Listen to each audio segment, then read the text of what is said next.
What is up, you guys, and welcome back to my channel. Sorry I haven't been posting. I've been busy with school and work, but finals are almost here. It's almost over. Getting close. So this game is written by the same guy who wrote the Stanley Parable, which I may eventually play because I just like goofing around on that game. But it's supposed to be more serious and like tell like actually a story. So we're just gonna get right into it.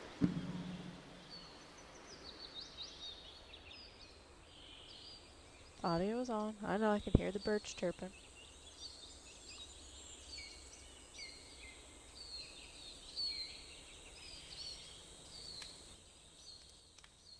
Hi there. Thank you very much for playing The Beginner's Guide. My name is Davey Reedon. I wrote The Stanley Parable, and while that game tells a pretty absurd story, today I'm going to tell you about a series of events that happened between 2008 and 2011. We're going to look at the games made by a friend of mine named Coda. Now, these games mean a lot to me. I met Coda in early 2009 at a time when I was really struggling with some personal stuff, and his work pointed me in a very powerful direction. I found it to be a good reference point for the kinds of creative works that I wanted to make. So just to start you off, this is, I think, the first game he ever made. It's a level for Counter-Strike. You can walk around here, by the way. And mostly it's just Coda learning the basics of building a 3D environment. But what I like is that even though he starts from the simple aesthetic of a desert town, he then scatters these colorful abstract blobs and impossible floating crates around the level. And of course, it destroys the illusion that this actually is a desert town, and instead this level becomes a kind of calling card from its creator. It's like a reminder that this video game was constructed by a real person. And it kind of makes you wonder, what was going through his head as he was building this? This is what I like about all of Coda's games. I mean, not that they're all fascinating as games, but that they are all going to give us access to their creator. I want us to see past the games themselves.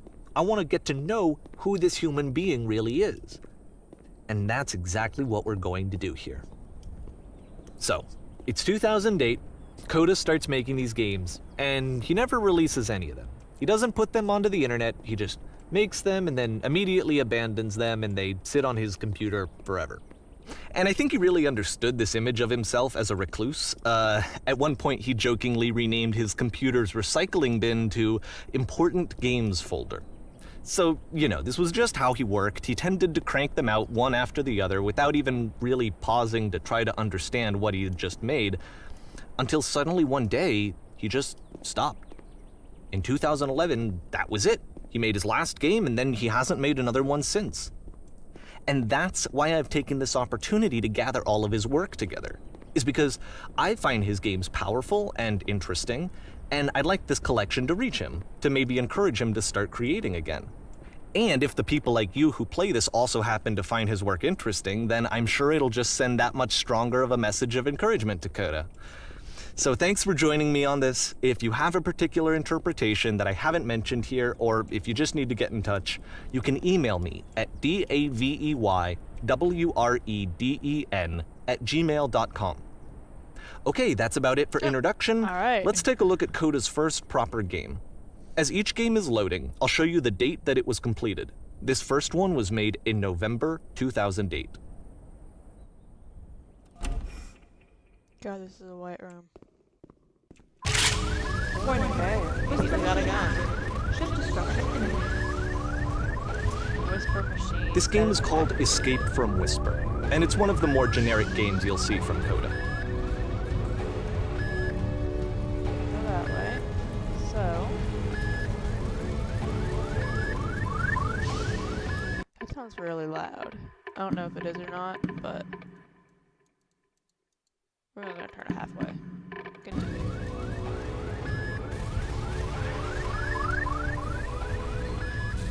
Alright. Security call breached. Hostile alien life form inbound. Supposed to go in that door? I go in this door. It kind of looks like this game was abandoned mid-development. Okay. For instance, you have this gun, which you'd think would indicate that there are supposed to be monsters or enemies somewhere, but then clearly there are no enemies anywhere. You can't even reload the gun when you run out of bullets. Yeah, I figured that out. But ultimately, we don't really know. Maybe Coda thought that actually it was complete the way that it is. And I think that we should talk about his games for what they are, rather than for what they're not. Enemy force neutralized. Begin Where am I shooting supposed to go? Oh, that's pretty. Space. Oh, hey, there's the galaxy with the giant white thing at the bottom. I love how you can see the bottom of the universe from this room.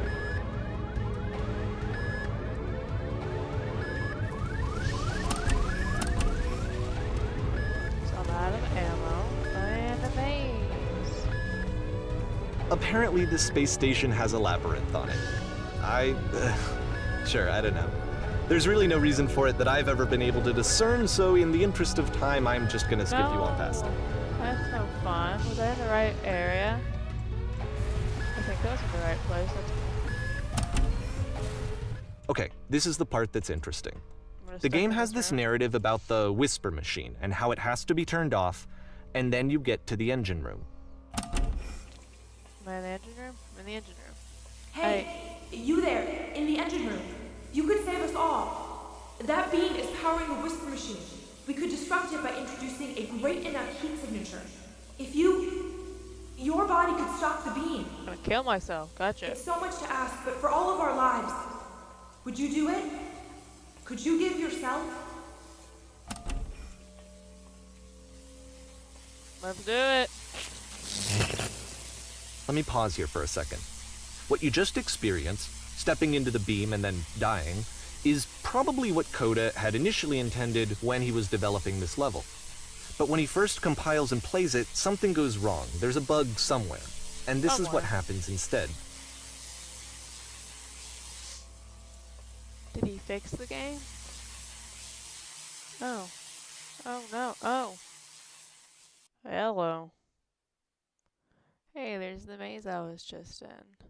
The beam causes you to start floating. And this is an important moment for him. Can I walk? Because No. yes, this is technically a glitch, but Coda identifies something human about it, like how small it makes you feel in the face of this larger chaotic system. Or this floating could be the afterlife, a peaceful place, juxtaposed against all of the hysteria that you've just had to traverse. I don't even know. I have no idea what he was thinking, but what's clear is that after making this, something lodges itself in his brain. He wants to do more of these really weird and experimental designs. So he stops work on this and moves on to a stream of tiny little games that go in all sorts of directions. Let's go ahead and take a look at the first game he made after leaving this one behind. I like the space though. No. Oh, I have to walk. Yep. Oh, In this game, you can only walk backwards. lovely.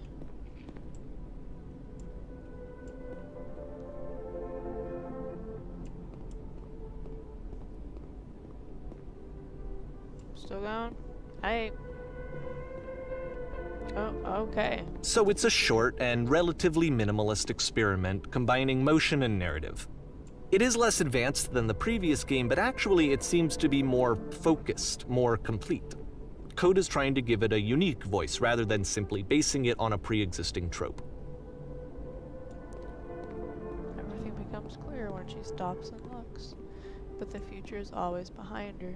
How will she find the strength to confront it? It's a short little thought, it says what it wants to say, and then it ends. Didn't need anything That more it? than that. Which to me is why it works, because it gets out quick. Okay, next one. God, he just puts these out like nothing. This is still in November 2008. You are now entering darkness is what it feels like. It's walking towards the end. Is that it? And that's it. Okay, the meaning of this game won't be clear just yet. Please be patient with me for a few more games, and I promise you'll see what makes it interesting. Now we're in December. Okay. So he made like what, 3 games? Oftentimes, Coda would put bizarre titles like this one at the start of his games. I wish I'd known him I at the time remember that he this was one. making these early games. He would really only talk to me about his work as he was making it. Once he stopped work on a game, like, that was it. It was dead to him. And I don't agree with that at all, but what are you gonna do? I'm slowing down. I don't like this. Just let me go to the top. Once you've been slowed to an God. absolute crawl, the door at the top of the stairs opens. So why, if Coda's not showing these games to anyone, why bother opening the door at all? Well, to show you, I'm modifying the game here so that when you press enter, it'll bring you back up to full speed so you can enter the door for yourself. I mean, you can enter it eventually. It's just gonna take you 10 years.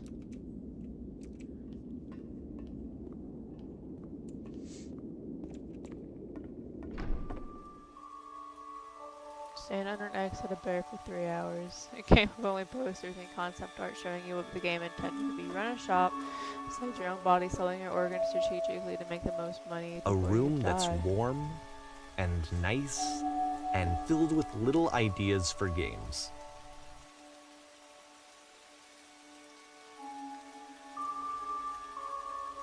Coda would often tell me that he didn't mind if people thought of him as cold or distant. He said that he knew that he was actually a vibrant and compassionate person, but that it takes time to really see that. It can be a very slow climb to get there.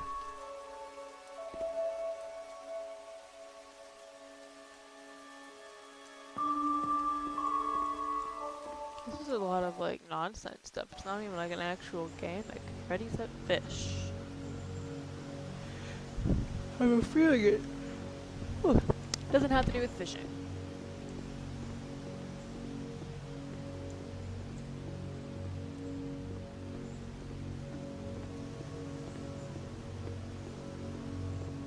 Well, this is new for Coda. It's an actual Sure. puzzle. Go ahead and see if you can solve it.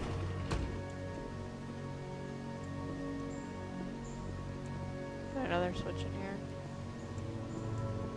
Well, I can't see shit, so. Aha, now what? Oh. Aha. Don't forget that solution, because we're going to see this puzzle again soon. We're gonna see it a lot.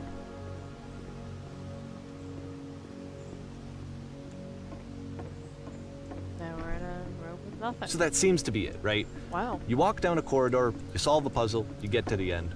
Simple enough.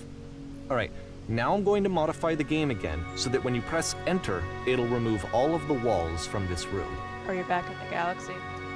Oh my god. It's fucking huge. How about that? There was more to it than we had any way of knowing. I actually find it funny that this game comes after the Stairs game, since they essentially convey the opposite idea. So, in the Stairs game, a dull exterior concealed a rich interior. And then, in this level, a dull interior hides this fantastic outer world. Either way, I think that the point is the same, is that most of the time you don't get to know what you're missing, or even that you're missing anything. That's not your role as a player. So if your role here is not to understand, then what is it? January. Alright, back to this. You are now exiting again. Aha. So, this, combined with the entering game from earlier, tells us that Coda believes his games are connected did it somehow. say exiting? It could even be that the Stairs game and the puzzle game are literally connected in between this and the entering game. There's a bigger picture that all of his games are meant to play a role in, some larger meaning that we won't be able to grasp until we've seen all of them. And once we have, we can step back and start to understand what exactly that bigger picture is.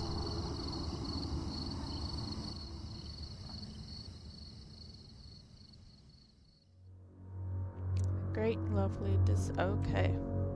Hello. So bright. Let's talk about video game development for a second. Every video game runs on what's called an engine, which determines what the game can and cannot do. So in other words, the engine is a set of tools for game development. Oh, should I go in the handicap bathroom? No, To make okay. all of these games, Coda is using an engine called Source. Like all engines, Source has certain things that it does well, and it has certain things that it does poorly. One of the things that it does very well is boxy linear corridors. That's why so many of Coda's games are set in these large, flat, empty rooms, is just because he's working with what the engine does well. The tools available to the creator shape what kinds of creative work they're going to end up making. You might consider paying attention to the architecture in Coda's games, to notice how they seem to stem from an engine that's very good at producing linear, boxy corridors. I mean, this isn't boxy, it's a nice circle-ish. This feels like I'm going to like containment camp or something. Concentration camp. Where to get containment from? Guess I'm not going that way. Oh. Okay.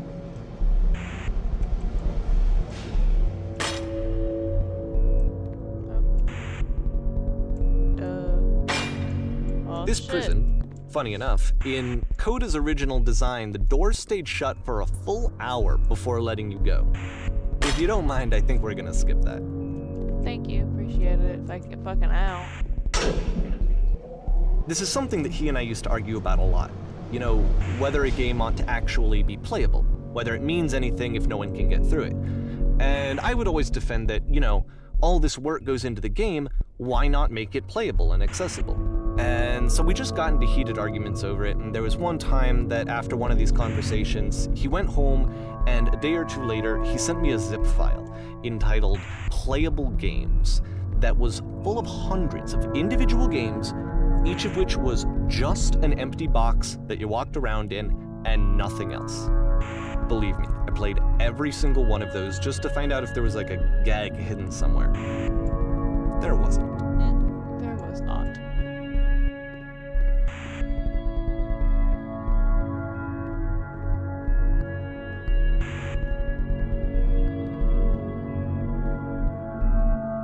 Outside. It's the puzzle again, with the exact same solution as the last time. Oh, I didn't make it. No.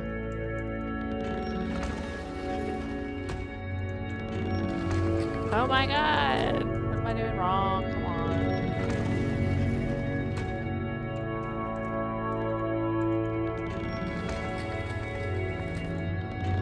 There's still no clear indication of what makes this puzzle so special that Coda is going to return to it over and over. But I promise I'll share with you my interpretation very shortly. Thank you. Appreciate it. Oh, I remember these guys. You there? Did you come from up above? Here, Coda begins using a kind of dialogue system that he fashioned out of the engine's chat capabilities. Use the 1, 2, 3 buttons on your keyboard to respond.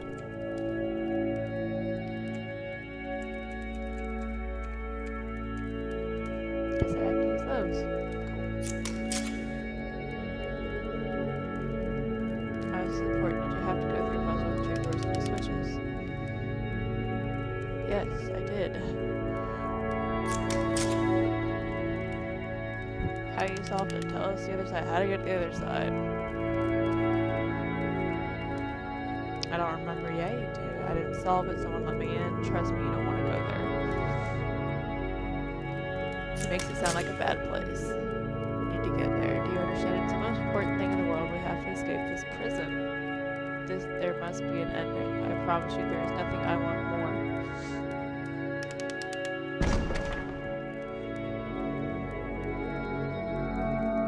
Alright. Bye, guys.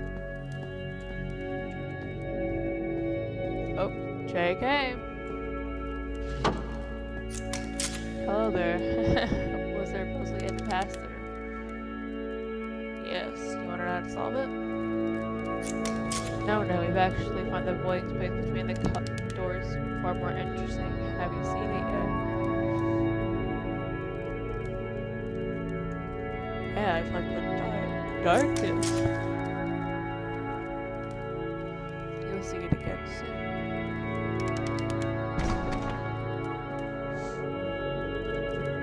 I can walk through the doors, which I can't. I'm struggling.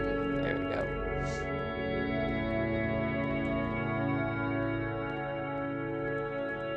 And so we make one last descent down to the final floor of the level.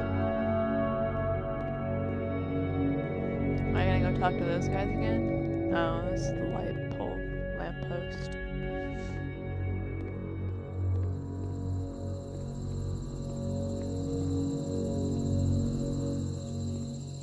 It's a lamppost. Yeah. Okay, I can't tell you quite why, but for some reason, Coda fixates on this lamppost. It's going to appear at the end of every single one of his games from here on out. I'll tell you what I think. I think that up to this point, he's been making really strange and abstract games with no clear purpose, and maybe you can only float around in that headspace for so long.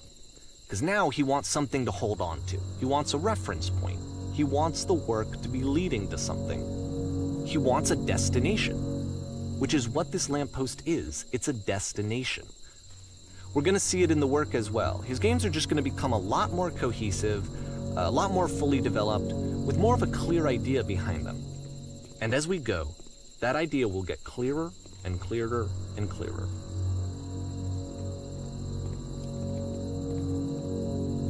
By lamppost.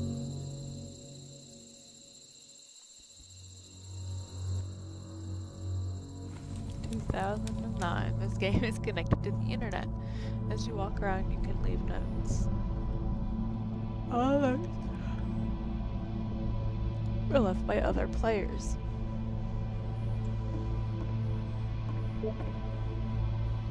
Nice room. Not. So first off, I'm sure you can deduce this, but this game is not connected to the internet. All of the notes that you're going to see have been written by Coda. This was actually the first game of his that I ever played. Shit. This was shortly after I met him at a weekend game jam in Sacramento, where I grew up. I saw him working on this very level, and it was just so different from anything that anyone else was doing. So right away I was like, I have to be friends with this person. In retrospect, I think I was probably a bit too pushy trying to get his attention. I was over-enthusiastic. But he was very gracious about it and very patient with me. And I cooled off eventually. Oh, feel free to skip over any of these notes if they're not doing anything for you. Nothing extra is going to happen if you read all of them. Either way, to me they convey a sense of loneliness. I see this person who's filled with thoughts and feelings and beliefs and has no way to express them except as scattered and unheard voices in a game that wasn't meant to be played.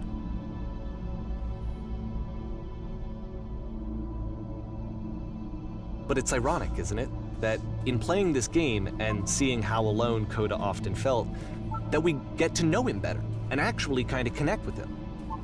And I have to be honest with you, this idea is really seductive to me, that I could just play someone's game and see the voices in their head and get to know them better and have to do less of the messy in-person socializing. I could just get to know you through your work. I think this is why I always liked Coda's games so much, is because it felt like they let me have that connection. I felt as though he was inviting me personally into his world. And then I feel less lonely too.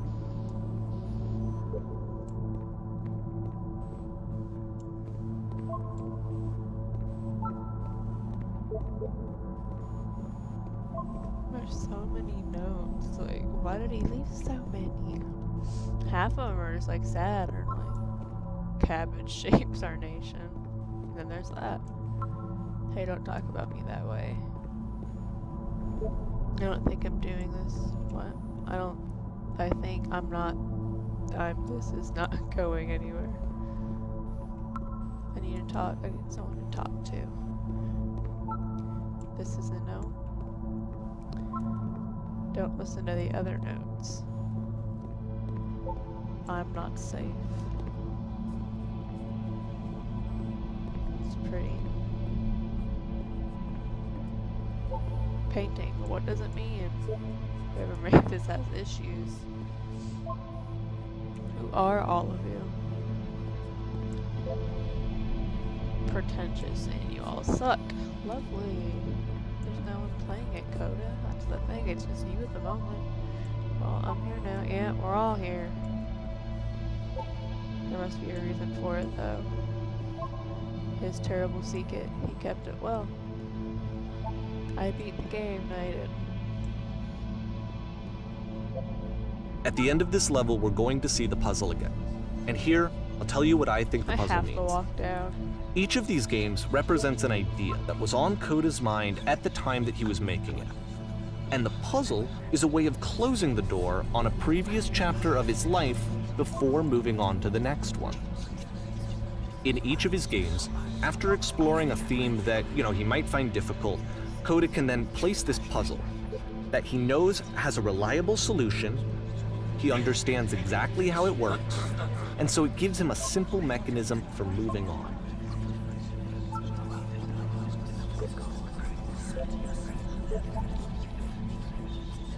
And because there's this dark area between the doors, a space between spaces, before you move on, you get to pause. Just for a moment, a few seconds to reflect on and let go of the events that led you here. To step back and connect the pieces together, to grasp at that elusive bigger picture.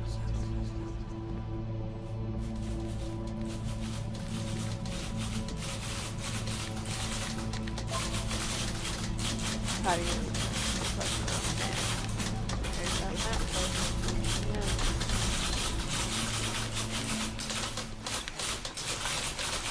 How do you go? Please say something. It's amazing that every single talk to you talk to me, please. Why do you put so much speaking? Talking. Speak.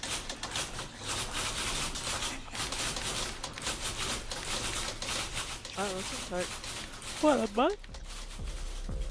Porn stars die Okay, too. this one is tough. It's gonna kind of just spin its own wheels for a few minutes. Hang with it.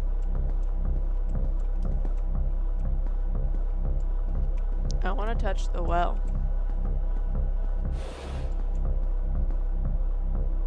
Oh, the door opened.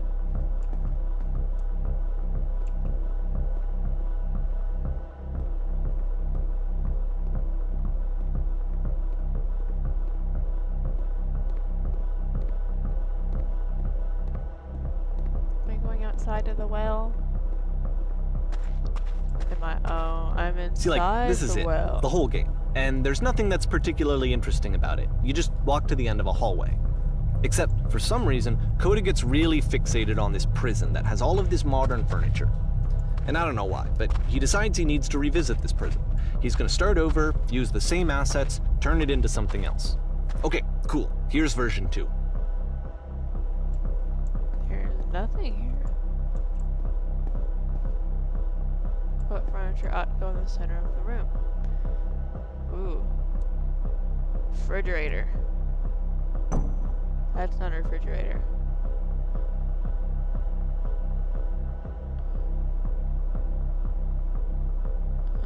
Horse. I don't think it matters what I choose, but no, it doesn't.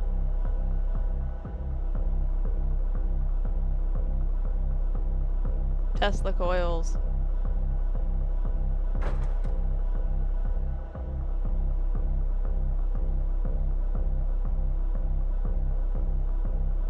None of my choices are making a difference. And now there's a bunch of everything. There's a bit more to this one, but still it's not really communicating anything. It's kind of just weird for weirdness' sake.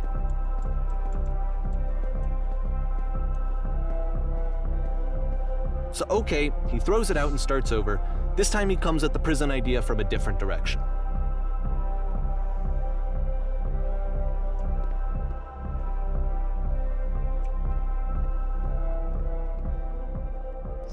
This guide will enable you to escape any prison environment.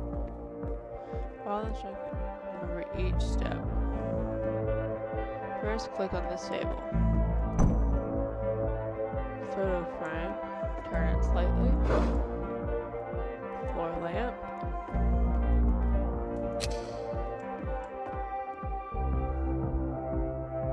Oh, turn it back on.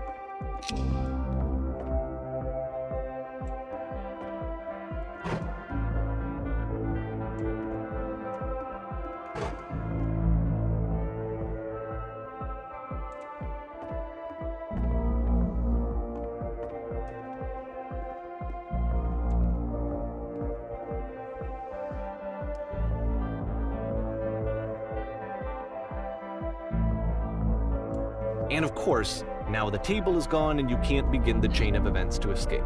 Lovely.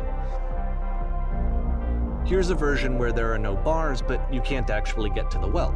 and then a version where the inside of the prison is the outside and the outside is the inside. Let me just blink you real quick through a few more of these. I mean, he really unloaded on this prison idea. There's nearly a dozen of them. Personally, I think it's awful to watch this, to see a person basically unraveling through their work. And for what? Like, at what point do you just go, maybe there are game ideas other than this prison that I could be working on? But Coda doesn't have that voice telling you to stop, that particular mechanism of defense against yourself. Without it, you just spiral. And so he keeps going and going and going and going and going, and then he hits on something. And he likes it. And that's it. He's done. He stops making prisons. This is the very last version of the prison game that he created. And the reason I think it works is that the prison is not actually in it.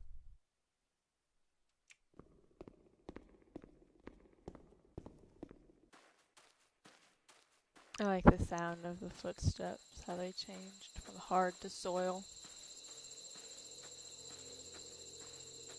Oh, telephone box and a lamppost.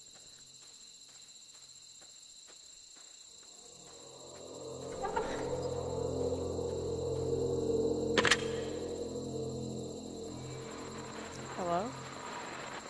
What is this? Hey, it's me. I'm you. After you escape from the prison. You're me? ... So you were trapped in this prison too?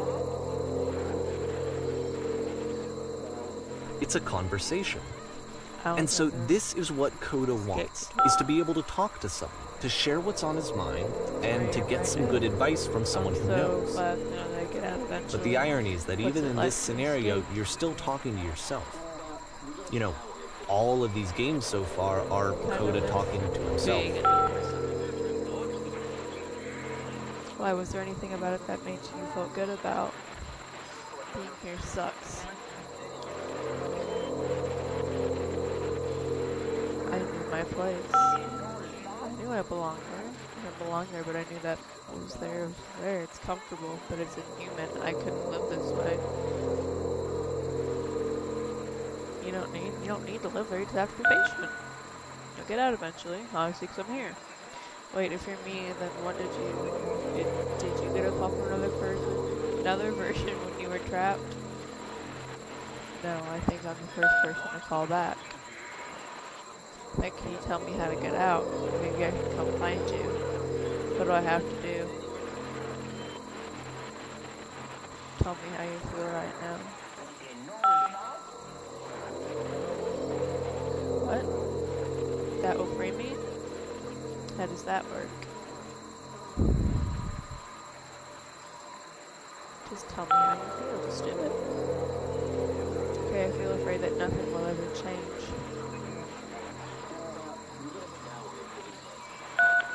Go on. Is that it? I can see why he considers this a fitting conclusion to the prison games. After all of the obsession and frustration, just to be told by someone you can trust that things are going to be okay. Wouldn't that be nice?